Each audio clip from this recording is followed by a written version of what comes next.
Welcome to the Car Sim and Race Driver Show, presented by Hugh Hattrick.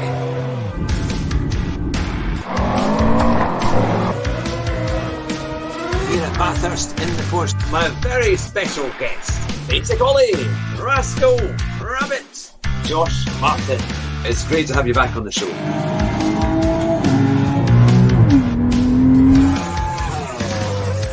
Drive fast and try not to crash. Good evening, everyone, and welcome to the Car Sim and Race Driver Show. And on tonight's show, we have an incredible special guest. It is, of course, TRL Lightning, Mikail Hizal. Welcome to the show. Welcome, Hugh. It's a pleasure to be here. And how are you doing? All good? I'm very well, thanks, and extremely excited to have you on the show. We have a multiple Gran Turismo champion here on the show, which is spectacular. And I know that everybody watching will be desperate to find out how on earth can we compete? What are the ways, what are all your tricks of the trade and secrets of your speed and your success? But it's fantastic to have you on. So a very big welcome from everyone in our community to you tonight. So I will start with a question that I always give every poor guest that comes on the show who's not expecting what I'm about to say. But no, it's a very easy question. How did your love of racing games and how did you start playing racing games? Wow. I don't know if it's going to be a long story or not, but how shall I say it? Since I was little, I always liked playing around with the toy cars around, and my parents noticed that, and therefore they also bought me the PlayStation 1 with Gran Turismo 2, and that was the first time where I also not really encountered, but got the chance to play racing games back then. And since then, I always fell in love playing racing games in general, let it be Gran Turismo, Need for Speed, or some other games as well.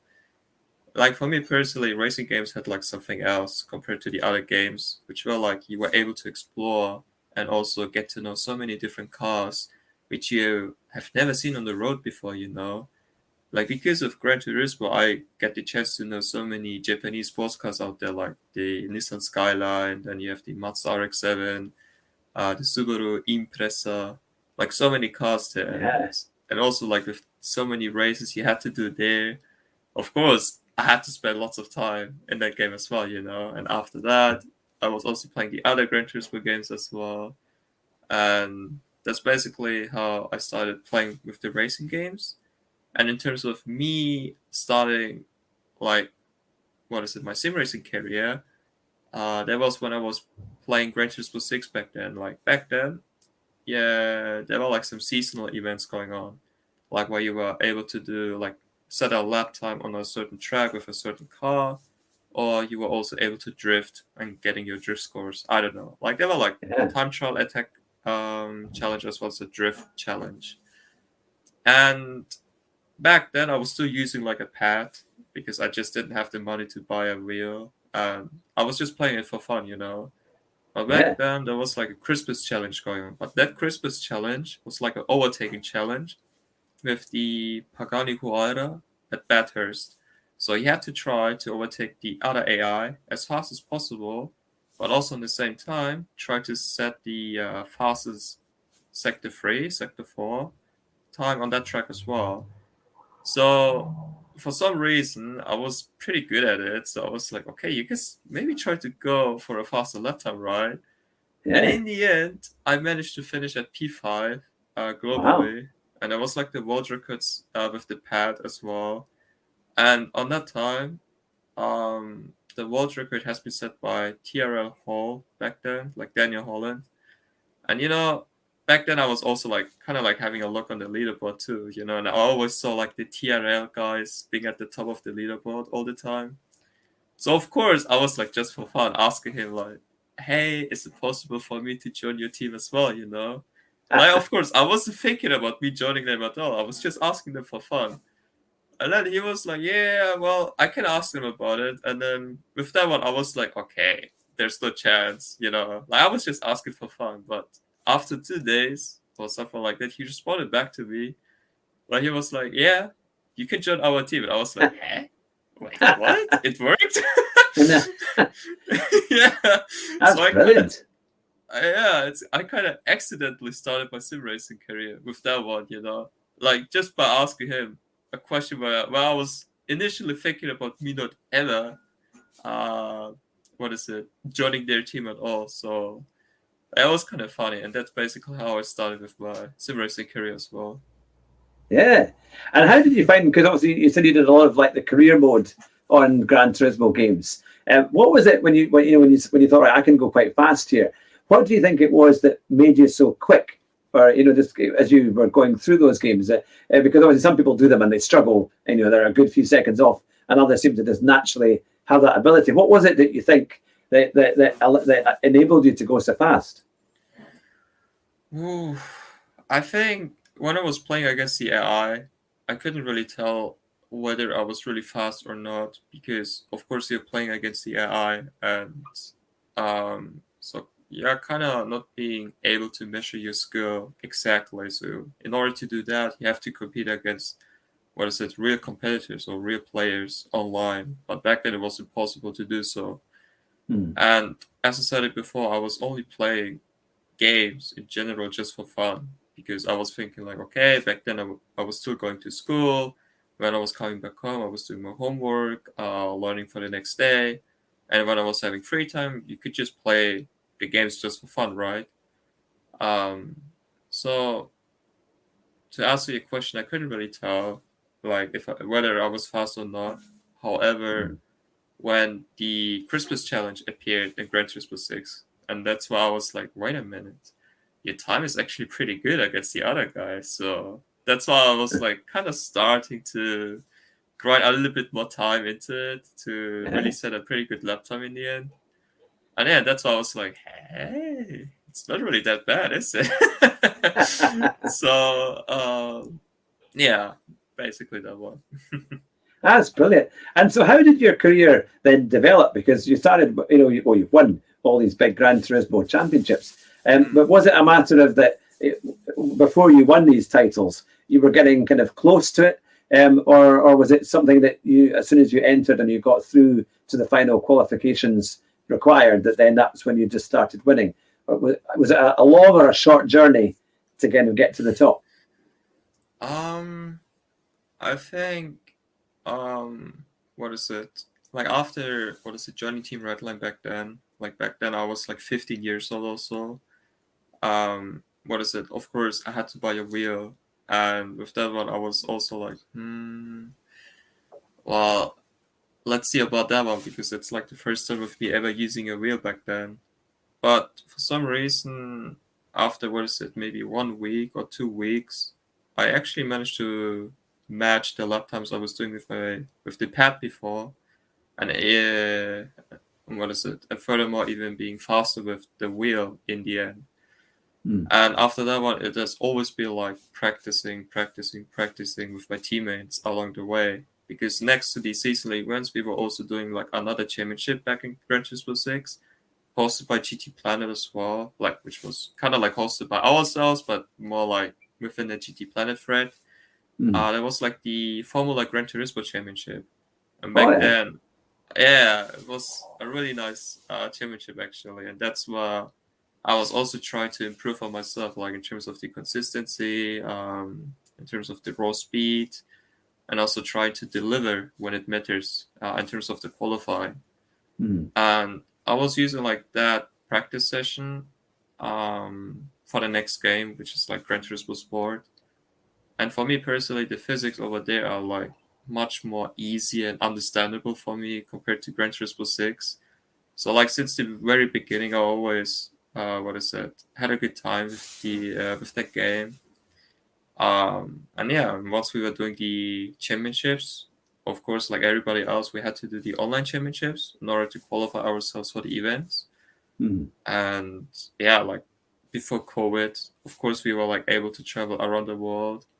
And once you were there at the live event, like on the stage, I mean, of course, the feeling there is like completely different when you're driving from Oh, yeah. home because you're like driving in front of so many people.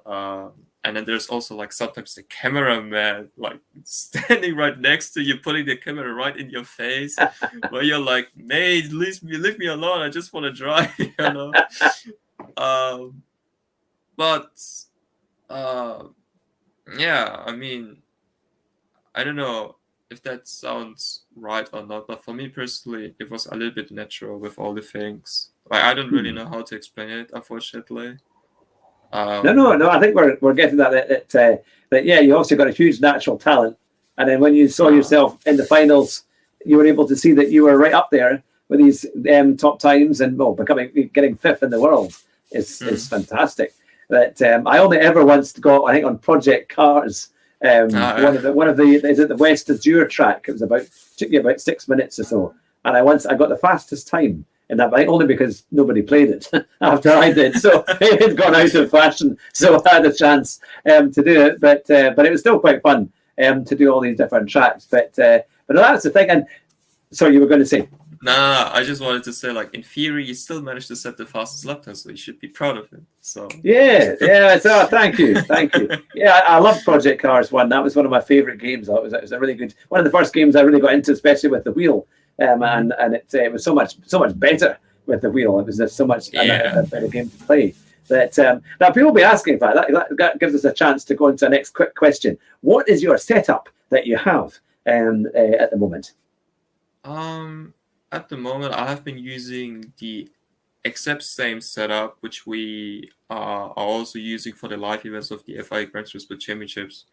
Like for any of you who have been watching the broadcast of the Gran Turismo Championships, like you can see that the simulators we have been using over there, like it's like we're using a huge TV as well as the seat being like made from Recaro.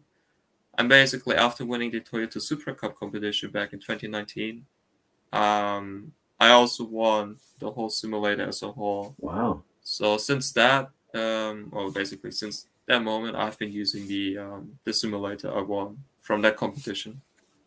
That's brilliant. I mean, that's a fantastic machine.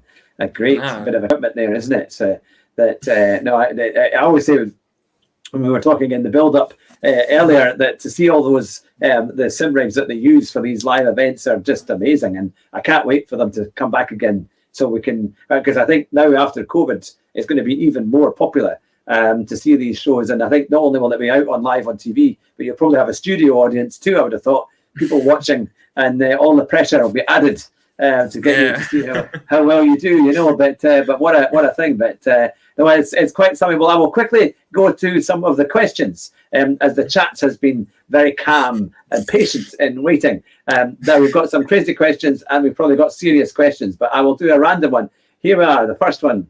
It is.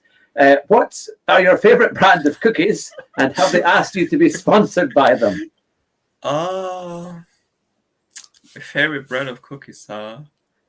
Actually, it may disappoint you, but I don't really have a favorite brand, actually. Like, I just go to the supermarket, and when I see like a package of cookies, I just take these and then eat it afterwards. And I think there is a part B of that as well. It says, how many cookies does it take to win a race and a world championship? Wow. I think it depends on your mood. Maybe you just eat one, maybe 2, 3. Maybe you're also hungry in the end, so maybe you just eat all the packages. And I know all of the within the package, I mean, but I don't know. Like, you it can depends see. on you, yeah. Now here's a more serious question from Rascal the Rabbit. And it is, I met and became good friends with Tidney in Sydney, and there's a great picture of you with Tidney there in one of the events that you won on your profile. Now Rascal says, I think he's a pleb. And he says, do you think he's a pleb? Don't worry, they can't sue you on this show. I'll take the blame. No, wait. So we're talking Tidney here, right? Tidney, yeah. Tidney, if you're watching this, you're a pleb. Now I'm going to try and find a serious question. Here we are. Oh, dear me, I can hardly find one. Here we go. Now, it was actually another one from Rascal the Rabbit. Because you're part of the TRL's team, have you ever met Max Verstappen in person? Yes, I did actually.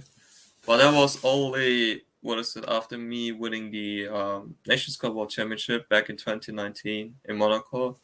Like usually, or like originally, we planned to meet each other over there in Monaco, but because of so many guys being there, trying to take a picture with him, we had to cancel it. So that he could also get back home safely, which I could also completely understand. Like I didn't want to try to bother him as well by any means. Hmm. But I got another chance to meet him, which was like the FIA prize giving in Paris back then. Of course, like with my profile picture, I also have on Twitter, like on my social media accounts. On that event, I was able to meet him there as well, and he's such a nice guy as well. Also joking around, which Hmm. you don't really expect from a professional racing driver. But as for him, uh, he's really a good guy. And yeah, it was really a pleasure to meet him there as well. Yeah, he does sound like a real breath of fresh air, and incredibly competitive. And it's really good to have him racing, because it Yeah, does, he makes the championship really close, and who knows what's going to happen this year. It seems to be absolutely neck and neck, really, as to yeah, what's happening. exactly. So it is great. Now we've got a great question for Gran Turismo. This is from Adama Banana. That's a fantastic YouTube name. Given that the FIA is tomorrow, would you say that the X 2019 is a strong car for you? Um, I think so. Like personally, back then when what is it? For the Nations Cup back then before COVID happened, we knew that the Red Bull was always going to be the car being used for the grand finals back then. So you always had to be really fond, or not really fond, but let's say being able to control the car perfectly if you really wanted to have a great chance of winning the Nations Cup overall in the end. But for me personally, when I drive this car, of course, it's like way different compared to the other cars in the game. The way how you have to drive it, but when I drive it, it's like I don't know, like it gives a really good satisfaction once you nail the Mhm. lap in the end.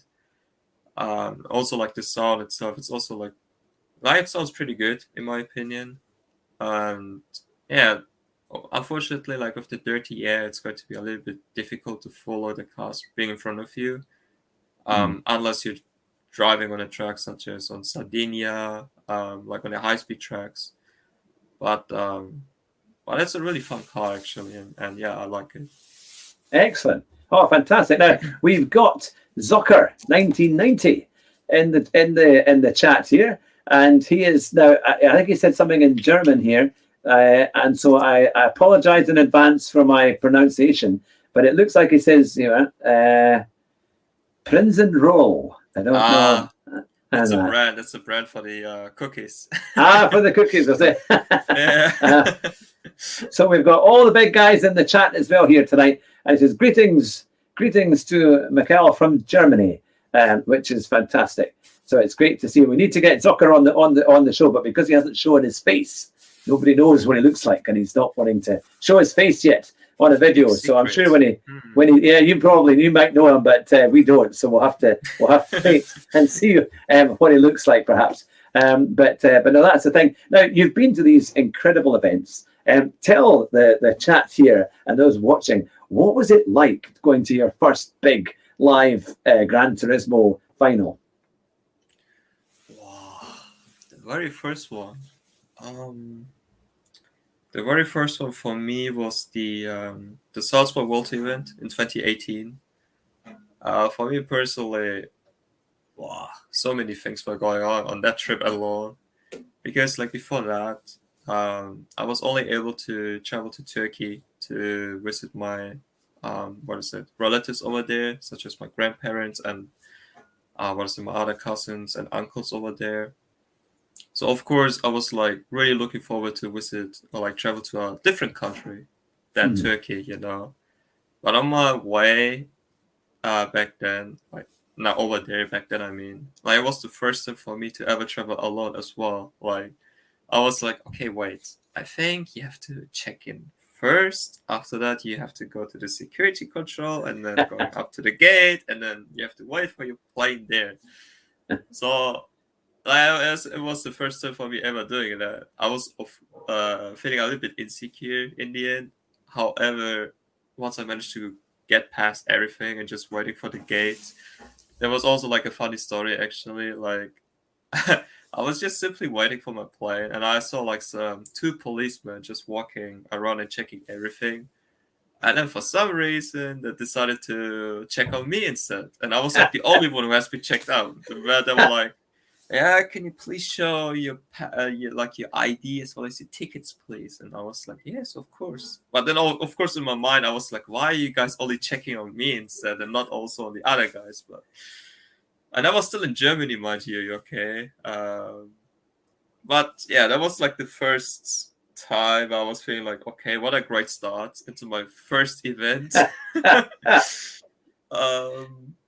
then I think we were in Munich first, because from Munich we were driving with the bus over to Salzburg, and it was also great to also meet all the other players you have been racing against online, and then over there also seeing like the Red Bull venue, which is like the Hanwha 7, I believe.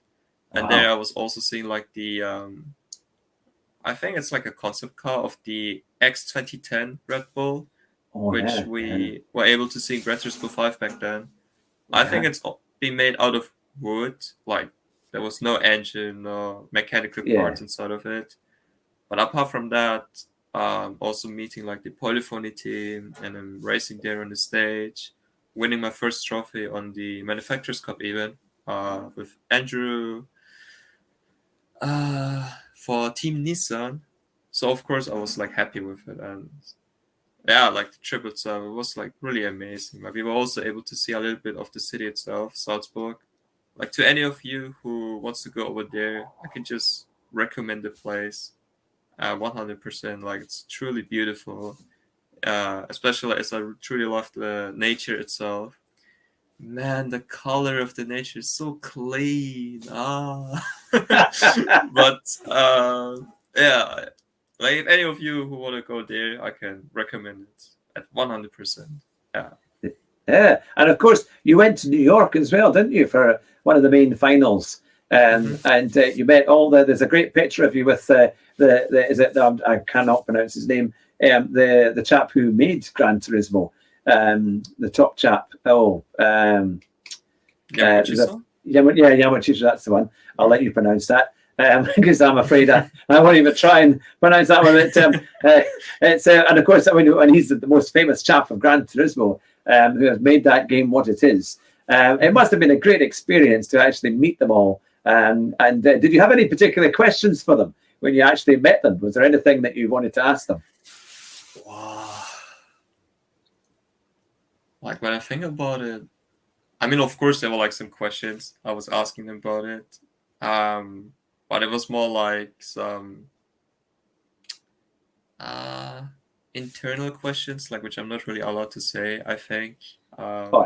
However, of course, there were like some other questions as well, such as like when you guys made Gran Turismo before back then, like how was it like for you to make this game? Like were you also trying to go for a different route back then, like stuff like that, Yeah. And he was also answering all of these and also showing some behind of the scenes maybe, and with me also being able to meet their polyphony studio back then. Like I was also one of the few ones who also managed to see their old studio back then in Tokyo before they moved out to a different studio. And of course you also have like the development area where they're basically developing the game. Of course, I'm also not allowed to say what's kind of like in there, but when you see that, because for me personally, I didn't really see myself as a competitor, but moreover like a fan, because I've been growing up with Gran Turismo in the end. And when I see that, of course, I'm like, wow, so amazing. So stuff like that. Ah, fantastic. Now, I'll go to one of the questions regard from Vorter Racing. It says, what is your favourite car and track combination? In GT Sport? In GT Sport, yeah. I mean, it has to be, like with the class, I know it, certainly. Like Group 3 at Suzuka. That's like my favorite combination. But with the car, like, it's going to be a difficult one. Like, of course, I'm a Subaru fan. Also, like, loving Nissan as well. So I think I gotta say, like, the Subaru Group 3 at Suzuka. I don't know, like, if it's like a certain car, that's a difficult one, isn't it? Like, I only know it with the class, that's for sure. But with the car itself, well, that takes us to our next question. Because one of the questions was there, you have a huge love for Japan and for Subaru. And how did that start? I don't know if I can say that I have like a huge love for Japan or not. But let's say I really love the Japanese cars in general. Because since I was little and also playing Gran Turismo 2 back then, of course, you were all like mostly driving with Japanese cars back then. Like there were so many different models, car manufacturers back then, which I have never even seen in Germany before. Like, of course, I was like still a little kid back then. But even there, I knew what, for example, a BMW was looking like and Mercedes was looking like, and so on. But there, of course, like with the game giving me so many chances to try out these cars back then. I don't know. I really liked their design, the way how they were looking like, the way how they were also driving in the end, and also like moreover when I grew up and also like playing the other Gran Turismo games in the end, and also like watching some other videos on YouTube. I don't know, like if you would even give me like 100,000 years or so, I would still buy maybe a Subaru in the end. Well, we grew up with Subarus. I had good friends who had Subaru Legacies in the early 90s, and they were great cars. And we used to take them. We had a farm, and we used to take them in the farm fields and rally them right around when the fields had been harvested, and you had the kind of stubble ground, and we would rally them around the fields, and just so much fun because they were kind of indestructible and kind of great to drive. You know, they just kept going, which was always fun. So no, they I can see why you like Subaru. They're just great cars, and unfortunately now they've kind of killed off all of the really good ones here in Europe, because for a while, even 10 to 15 years ago, you had WRXs and all these amazing machines, and they've kind of you can't really get those anymore. They're just making kind of SUVs and kind of people carrier type cars rather than actual kind of really nice rally cars and fast performance cars these days. Maybe you can still get them in Japan, but they certainly don't seem to have them here. But just while we're on that, for everyone who's watching today, which is great to see you all, if you like sim racing interviews, we've got a big back catalogue here on the Car Sim and Race Driver Show. So to make sure you never miss one of these interviews, like Mikail's good friend Valerio Gallo, who was the Olympic champion, he was on about a month ago. Make sure you subscribe to the channel, and you'll never miss an interview and a video as well. And you can also see my attempt at trying to be a sim racer when I play GT Sport, usually once a week, and try and race and different things. But yes, so now back to the show and back to the questions. Now, Glasgow Red has asked, do you play other racing games besides GT Sport? And if so, which is best? Like, you only said racing games, right? So it does need to be a sim game. So I will say Need for Speed. Yeah. But also, what is it? Back then, when the servers haven't been shut down, I was also playing Drive Club a lot. Oh man, this game was also truly beautiful itself. Like the way how they were basically making these graphics and the cars in the end. It was such an underrated game, unfortunately, back then, but I was also playing that game a lot. But I mean, next to GT, I think recently I've been playing like Hot Pursuit Remastered a lot, like with some of the other guys within the GT community. And it's kind of fun to play this game. Yeah. And do you have do you play other games as well that are not racing games? I do, but it's more like some RPG games in the end. But also, what is it? Yeah, like for example, I've been playing what is it, Near Replicant recently. It's also like an RPG game. And then also like Near Automata. Then what is it? Then I'm also like a huge One Piece fan, which is like also an anime and manga series. Then we also have like the Pirate Warrior series there from One Piece. I was playing like those games a lot too. Like if I didn't want to play any racing games in general, but I don't know. My love is more like towards the racing games. I knew that what is it when I was still going back to school. Like my friends, they were mostly playing like Call of Duty, you know. I mean, of course, I also had the game back then because we were also doing like some private matches, some public matches as well. And it was also fun and nice, but I didn't really get the hype behind the shooting games, and I was still sticking with the racing games because I don't know. For me personally, I had the most fun playing these kind of games back then. So yeah. Yeah, no, that's pretty good going, isn't it? Because it's always a great range of games, whether it be PS4 or now, of course, everyone's on their PCs playing these games as well. So there's so many more that are out there. But Gran Turismo still seems to be a great game for PlayStation folk, isn't it? And it'll be interesting to see what the next one will be like when they launch that. Hopefully, maybe next year. Which will be something because everyone's waiting and waiting. They're kind of desperate just to see it come out and start playing it, isn't they? That now here we've got a chap. I'll just quickly go right up to where it was. Now where we are from Rascal the Rabbit. Here we are. I've got my N4 in speaking Japanese, and I got to talk to Kaz in Sydney. As he's a chronic smoker like I was then, I found his passion really infectious. Is he always so excited? Yes, he is. I can tell you that he's one of the most down-on-earth person I've ever met in my life, actually. He's such a humble and nice person in general, and also a person which I admire in the end, because he made this game possible in the end. And I don't know, like in my opinion, he also made the whole sim racing scene even more popular in the end with the FIA championships in general.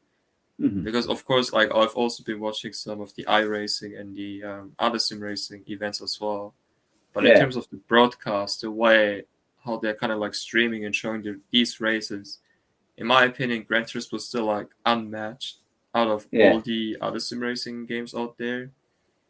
And yeah, it also it gives us the players, the other sim racers, also a chance to be noticed in the end. That we're also like playing an esports game which is not League of Legends or Call of Duty or something else. But you can still watch it because it's still like entertaining and also nice to watch. Like how Tom Brooks always likes to say like, "Oh, big drama, big drama." So yeah. It's great fun, isn't it? I mean, the racing can be so close and full of drama that it's right, isn't it? These things happen, and you hear people take a breath as they see an overtake or a shunt or something like that, isn't it? It can certainly be pretty close. But we've got a good question here from Rumar. It says, regarding setup, do you prefer understeer or oversteer as a handling balance if you can't get it neutral?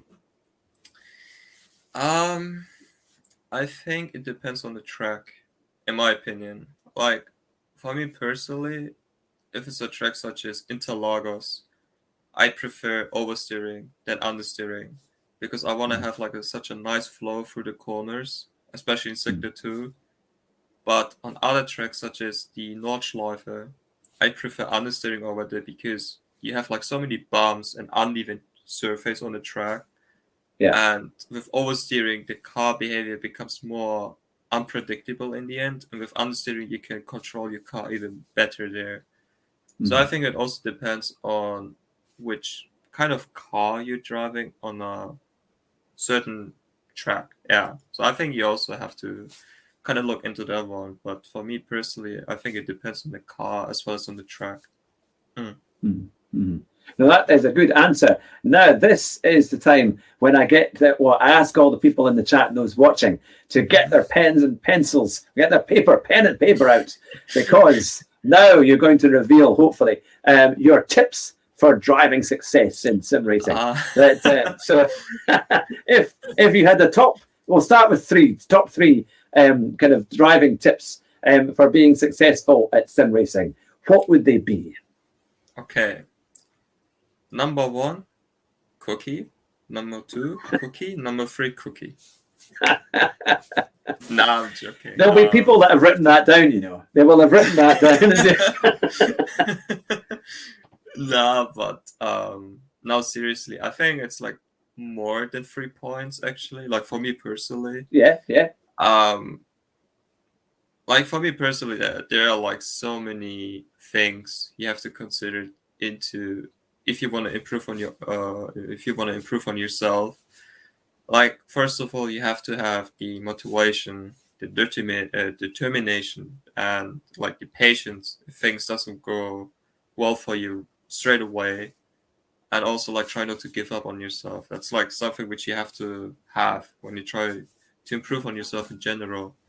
But furthermore, like if you want to try to improve on yourself on the track, like not on the track, like in the game, I mean, what I always do if there's like an unknown car and track combination coming up, I always have like a look on the leaderboard, like to analyze the top lap, like the best lap time being set by the best driver so far, to see which driving line he's taking there, at which braking marker he's braking, like with kind of gears he's going through the corners, at which time he's shifting up, at which time he's shifting down, like those kind of things. I'm kind of like trying to analyze these kind of things so that I don't need to waste so much time into something where I'm trying to figure out, okay, wait a minute, do I have to brake at this braking marker or not?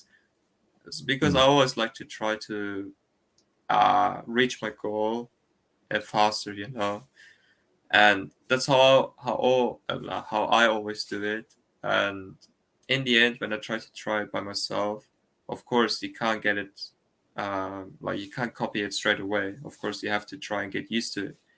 But once you get used to it, I would also try to include your own driving style into it, because everybody has a different, unique driving style. And once you get used to it, I would try to practice it a little bit more. Also try to reach for the consistency. Like unfortunately, so many players these days, they only try to focus themselves on one lap pace only, which is like the time trial events. But if you really want to be competitive in the championships, of course, the qualifying is important. I'm not saying that. But for the race, the consistency is so much more important in my opinion. And that's what I've been working on for a long time.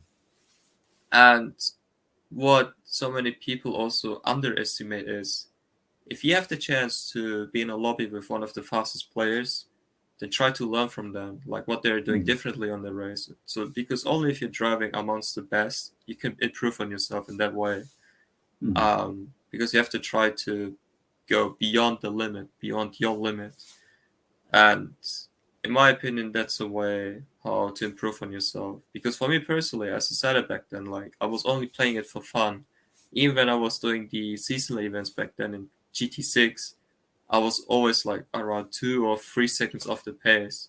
Of course, setups were still like available back then, and I was only using the stop setup as well as using a certain car and just getting my gold and the rewards, and that's it. But if you really want to improve on yourself, you gotta sacrifice a little bit for something, like which is like the patience, and you also have to be motivated in doing so, determined, those kind of things. And if it doesn't go well for you, then just take a break and continue with it afterwards. Oh, fantastic. Oh, it's really good, really, really good stuff. And great pointers to help people go faster and faster. And we've got a great question from Fionn McCall. It is, here, I'll highlight it. It is, it's inspiring to watch you drive. How many hours do you think you have put in to get where you are? Oh, how many? Well, first of all, thank you for watching me driving. And secondly, I don't know how many hours I've put to where I am at the moment, but recently, when I'm trying to practice myself for some of the FIA races, mostly it's also due to my mechanical engineering studies, as well as me trying to do some other things as well, like me, because of that, not having a lot of time.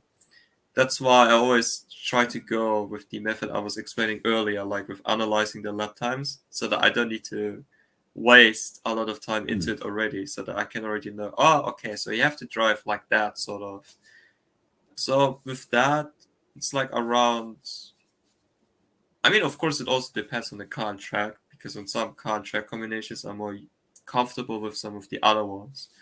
But because of that, it's maybe like 30 minutes up to 2 hours maybe per day. Wow. And I think that's it. Yeah. Oh, that's so that's pretty good going. Now we've got some great quotes here for many of the people in the chat, and they think you're what they call a Jedi of GT Sport. So you're like like the Star Wars character of GT Sport. They up in that top Okay. in that top part there. You can't get any higher than that. And here we have another question here. In GT Sport, do you drive more by feel or by mind? I would actually say both. When it comes down to qualifying, of course, that's like with my mind, because you have to try to set the fastest lap time possible. But as for the race, that's why you have to use your mind instead, because you have to think ahead in terms of the strategy, and also like if you are about to get involved in a battle with somebody else, then you also have to think about, is it worth to battle against him for right now, or if you try to stay behind of him, so that the two of you can basically work together in order to catch up to P1, or maybe not losing a lot of time, and then therefore battle against each other towards the end of the race. And for me personally, I kind of like it, like to use my mind for the race, because it's kind of fun to also sit behind the wheel and then try to be so focused with the driving, but also at the same time being like, okay, you have to try to find a good strategy in order to win the race possibly in the end. Yeah. So to answer your question, for me personally, I have to use both. Fantastic. That's what I'm using. Yeah. Yeah. No, absolutely. No, that's great. No, that is super. Now, here's a good question for you. What is your dream car? And there's no money involved, so in terms of anything at all, there's no limits. What would you like? I guess some of you may disappoint. It's not going to be a Subaru. For me personally, because as you said it before, like if the money restriction is not involved, the Mercedes-Benz CLK GTR. That car is so beautiful. Like when I was a kid, I was also playing Need for Speed 3, Hot Pursuit, and when I saw that car in that game, like that game, they were also like featuring something where you were basically able to have a look around these cars in terms of with some pictures being given. And when I saw that car, I was like, wow, so beautiful. Like, of course, I will never have the money to own a car, let alone like paying for the insurance and for the taxes. But like, if money was the issue here, save the Mercedes CLK GTR. Fantastic. Oh, yeah, all these cars nowadays are just getting more and more incredible. And it's kind of, especially with these kind of V8 hybrids and all sorts of stuff that they're bringing out, it's still great to get a car that sounds good, but also kind of looks amazing as well. Now, we've got a question from Zocker, 1990. And he says here, I'll highlight it here, have you ever had a problem with getting gold in any license tests or mission of the old Gran Turismo games? And which took you the most tries? I mean, I would lie if I said that I wouldn't have any problems in the end, because when I was a kid, of course, I wasn't as good as I am nowadays, but when I was a kid back then, of course, I only tried to do the licenses just once and then be done with it so that I can enter these races. But once I knew that, now, I mean, wait, I didn't know that actually. I just wanted to try out and see what happens if I get gold on every single license. Because I was browsing on the internet to search it out. So, but once I did that, I was like, oh, wait, you can win additional cars. That's right, yeah. Yeah. And then for Gran Turismo 2, of course, I wasn't getting gold on the first try, but like when I saw like Jimmy streaming like the old Gran Turismo games where he was trying to set gold on each license test, and I think for one license only he took like 3 hours only. Wow. And when I was doing it in Gran Turismo 1, I think for me personally, I only took 30 minutes to get gold everywhere. And that's why I was like, Jimmy, why are you so like kind of like struggling yourself in here? That's the best way to do it. Yeah. And then as for GT4, I think the hardest one has to be like Mission 34, like with the SLR McLaren at the Nordschleife. That's for me personally, at least. And but for me personally, the hardest challenge I've ever done so far is in Gran Turismo 5 even, the Sebastian Vettel challenge. Because back then I was still using a pad, and also like being a teenager or so I still didn't have the skills I have nowadays. But also before that, mind you, like I was playing Gran Turismo 5 without using PlayStation Network. With that, I mean I was using the version of the game, which is like the game release version, like without any patch notes and so on. And I also heard afterwards that they made the Vettel challenge a little bit easy afterwards, because I think so many people were complaining about it. Yeah. And then once I was trying to do the Vettel challenge without any updates, I was like, oh my god, it's really hard. Goodness. Yeah. Yeah. Doing it the hard way for sure. Not having any updates. But my goodness. So no, yeah, but to be able to complete them all and get gold, that is pretty good. I always remember being annoyed at the long races. You had to do it like an hour on some of the career things, and if you spun off or crashed, and then that was it. You had to start all again, and you're about 40 minutes into the whole thing, and you have to start. You know, it's always a pain. But no, they were good. Now we have got R8G Tusu, I think it is, who has got a question for you. My question for Mikail: are you going to come back next year in the FIA competition? Saying good vibes. I would just say hopefully, but I can't promise it because I didn't know how the future is going to look like, especially as I'm so close to finishing with my bachelor degree for my mechanical engineering studies. I also want to try to focus myself more on my studies instead.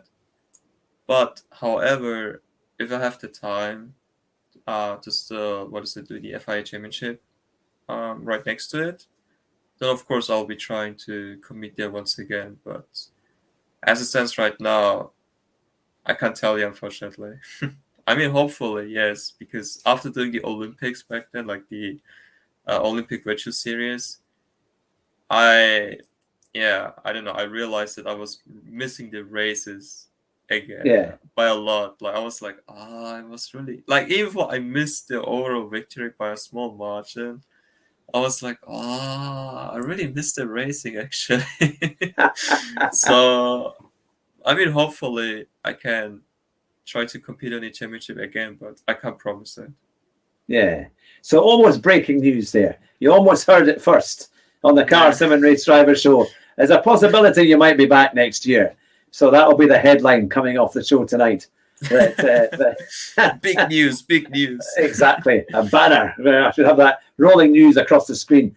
But no, it's fantastic. And what would you say? I mean, when you go to, for somebody who's hoping that they might eventually get to a final of Gran Turismo, what would be your kind of tips of how to approach an event like that? For me personally, I would suggest you to be as normal as you can be. Like with that, I mean, just imagine yourself driving at home and also being like, okay, I'm just going to try and practice for a race, because for me personally, when I'm thinking like that, I'm more calm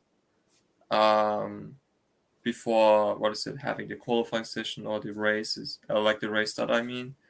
But also at the same time, I would also try to suggest you to enjoy the whole event, because you have been chosen to be one of the chosen competitors for the event. So basically, that means you're also one of the fastest ever. Yeah. So, and because of that, I would also suggest you to still obviously giving your best, because you also want to try to win it, right? But also on the other hand, trying to have as much fun as you can, and also try to Yeah. enjoy it. Yeah. Because you never know when these kind of events may end in the future. So always try to enjoy it as much as you can. Fantastic. Now, one of your famous quotes from when you win these great events is the smooth operator. I'm not going to try and sing that. And the question is, where did that come from? I think it came mostly because of Carlos Sainz saying it during the Formula One race. And I think that happened shortly before us having the New York World Tour event, and I was like, with me racing with Super GT on the same time, and us also winning the event, just for fun, I was kind of like shouting, "Smooth operator." So yeah, I think that's why it kind of started off. It was very good. I remember watching that on one of the live events, and the commentator said that's what you're going to be known for. When you that's your quote that goes with you. It's it's almost like hammer time with Lewis Hamilton. You're going to have your that's the one. But no, it is absolutely fantastic. Now I'll quickly highlight this one here. Oh, well, the wrong one. Hang on. Here we are. Here it is from RG Tusu. I hope I pronounced that correctly. We all need to race against a driver like Mikail, to continue to improve ourselves. We all learned a lot from him, and he gives us a lot of motivation. With that, you got this as his title there. So that shows you've got a lot of respect in the sim racing world. Thank you, Baguette. But imagine this being a baguette for you, so take it, please. So, no, but it's an honor to hear that from you, mate. I mean, for me personally, I don't see myself anything special at all. Because sometimes I also see myself being extremely lucky on some of these races, which were really crucial for me. And in my opinion, like lots of people can also achieve what I have achieved so far. But I mean, of course, it's always nice to hear that. I mean, unfortunately, I'm one of those people who don't really know how to handle with compliments. So I don't really know how to be like. But still, thank you, mate. Merci. I was going to say on that note of obviously competing against the top guys, is there anyone out there that you found like the toughest to beat, or the one that's given you the most satisfaction in saying yes, I actually beat him? Or is there? I know obviously you have a good camaraderie with everybody, but was there a particular person that you found that was almost a target? You needed to beat this person, or you wanted to try and do your best to beat them? Actually, not really, because for me personally, as I said it before, like everybody is fast or like can be fast. Like with that is fast. Well, wait, let me say it again, please. Okay, with what I mean with everything is fast, I mean like when I'm racing against the other guys on the main events, such as on the World events or on the World Finals. Of course, you have to be one of the fastest ever to qualify yourself for it, right? And as you never know what may happen during these races, in my opinion, you should never underestimate anybody there. Never. Because if you do that, that's going to be one of the biggest mistakes you can ever do before you even did the first race. Because you're like, okay, this one guy is not really that fast, so he shouldn't really be that big of a problem to me. But it turns out, like, just for the imagination here, I mean, that this guy is maybe the reason for you to lose the race in the end. I don't know. And for me personally, I only try to look after myself to give what is it, the best as what is it, the best performance which I can. But of course, like there are of course like some drivers out there who are also like the favorites to win it. If you also watch and look closely how they have been driving so far. But as I said it before, I think for me personally, it's just I don't want to underestimate anybody, and of course looking after myself so that I can perform the best as I can. And I think it's also like a huge disrespect in my opinion if you're also like, hey, I just beat this person, but what about the other guys? As I said it Yeah. before, it's like you driving against the fastest drivers on that competition right now, Mm. you know. And for me, it wouldn't be like, hey, I just beat this person, but being like, I just beat everybody there. Yeah. But for me Yeah. personally, even doing that, I don't know. I mean, except for the Monaco 2019, where I was like, yeah, like going Super Saiyan mode. Um, I didn't really like to celebrate a lot because you never know what will happen afterwards, you know. Like, for example, if I win the semifinals, I can be all like, yes, I won the semifinal, but in the end, I had a shit race, if I can say that. Oh, no, okay, wait, I take it back. I had a bad race, okay, because we have to be a little bit polite here. But and also for me personally, I don't know. It's like once again with the disrespect because so many people who managed to qualify themselves for it, they were also like they are also going to be sad in the end. And if I'm like, hey, I just won the competition, and then I don't know, I Yeah. think they Yeah. would be a little bit more sad in the end. I don't Yeah. like that. No, no, that sounds very respectful, to be fair, and Yeah. a very nice way to deal with, to be competitive but not to be big-headed, which is really important. Which is, I know when we watch like Grand Prix and they're jumping around on the podium because they've won a championship, you can obviously understand it's like Ocon winning there in Yeah. Hungary. I mean, that was an incredible thing, and he was running up the pit lane to see everyone, and that you can understand how incredible it must be to win something like that. But no, it sounds very good. Now we've got a great question here from Mew Mew 79. It's good to see you, Mew Mew.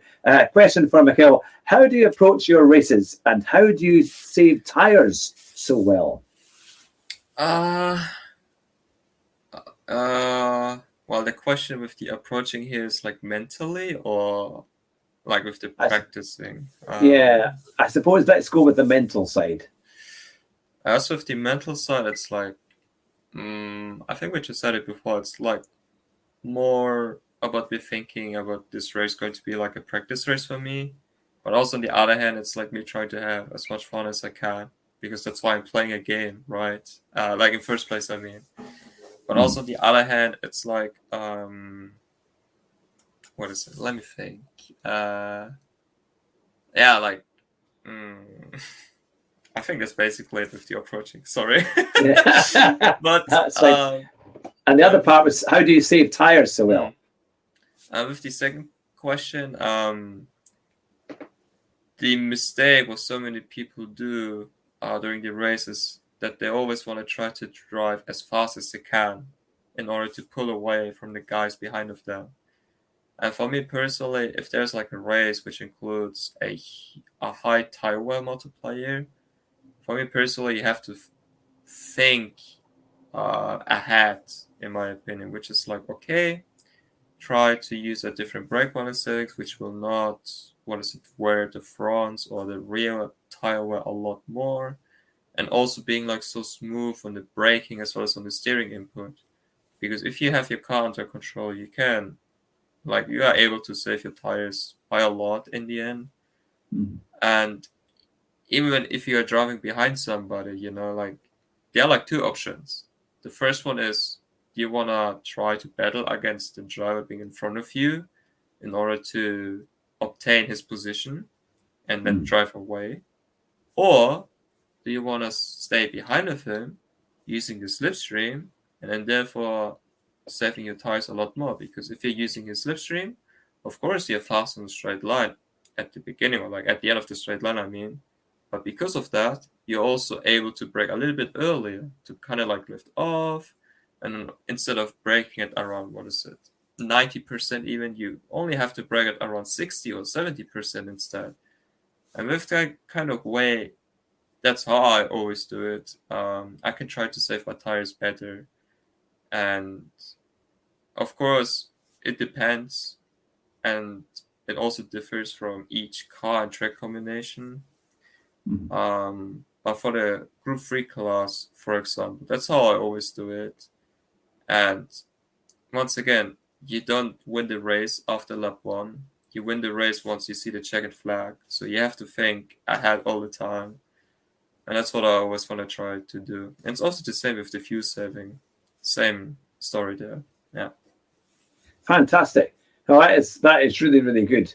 That now we've got a good question here to kind of sum up, as we've been on air live now for an hour, and you've had lots and lots of questions and done incredibly well answering and putting up with us all. But one of the questions is, with all the success that you've had, especially in GT Sport, what has been your most memorable moment? With the memorable moment, does it need to be me winning a championship, or can it be something else as well? It could be something else as well. The choice is yours. Okay. I think if I just leave my success on the championships as a whole, because I think everyone has been kind of unique to me. The way how I managed to win the event in the end. For me personally, it's more over like traveling around the world, as well as meeting like the whole community, as well as the polyphony family. Like for me personally, I never really had the chance to travel around the world due to, what is it? Let's say not really having a lot of money for it, if I can say that. And with the whole championship itself, it kind of gave me the opportunity to still see the world, sort of, Like I was able to travel to Spain, to Italy, France, Monaco, UK, New York, Japan, and to so many other countries where I'm like, wow, if it wasn't for Gran Turismo, then I would still, be here where I'm like, okay, I've only been in Germany and to Turkey before, and that's it. And it's also really nice to see so many different countries, as well as the cultures over there, and also seeing so many different new things which you've never seen in your life before. And for me personally, as I'm also like a hobby photographer, it's also nice to take some pictures over there. It's also like a nice memory for yourself. And yeah, once the COVID situation is over, hopefully we can travel around the world again, and maybe also with some of you guys being in the chat. But I think that's like the most memorable thing for me personally. Fantastic. No, it's really, really good. And I was going to say, for everyone who's watching tonight, we have your YouTube channel and details and Twitter details in the description, I believe. I think Richie's just put them in the chat as well. So if you haven't already subscribed to Mikail's channel, you can get the link in the description below, and please make sure that you do. And if you're watching for the first time tonight, please subscribe to this channel if you like sim racing interviews like the one you've just seen. We've got all of your friends. We've got Valerio Gallo, who we interviewed about a month ago. We've got Super GT. We've had lots of fantastic drivers. Some you might know, some you might not know, but there's a wonderful variety of sim racers. And certainly, in closing tonight, Mikail, what would you like to say to your community of loyal fans that's been following you? Do you have anything to leave them with tonight? I mean, I can try it. Nah, but seriously, I mean, thank you all who have been supporting me since the beginning of my journey. I mean, maybe I may not show it all the time, but it really means a lot to me.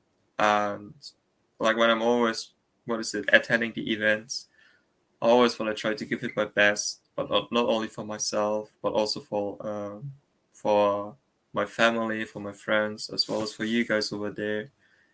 And hopefully we can also see each other on the track. Like with that, I mean in GT Sport, maybe on some of the public lobbies, but also maybe on the FIA championships as well. And maybe we can also meet each other in one of these events as well. But what is more important is that we all have to try and stay safe for now because of COVID. And even though on some countries the amount of people getting infected in the end may decrease day per day. Please do not underestimate the safety measures, which is like still wearing a mask and so on. Because recently, like I also had like another issue recently where some of those people who didn't want to wear a mask were causing a lot of troubles. And personally, I don't like to see that. But moreover, stay safe, everybody, and hopefully, I'll be able to also stream some of these races again. And stay safe. Fantastic. And no doubt we'll be watching you race, and I'm sure to victory in these big championships if you decide to come back after you've done your engineering degree. And one last final question. I have to leave this to WRL Podium. We always ask a great question. And I hope this will work out. I hope there won't be any issues with the language and all this. For the differences, it says, would you trade your cookies for pickles in the freezer? I wouldn't. No, that's an easy question. That's fantastic.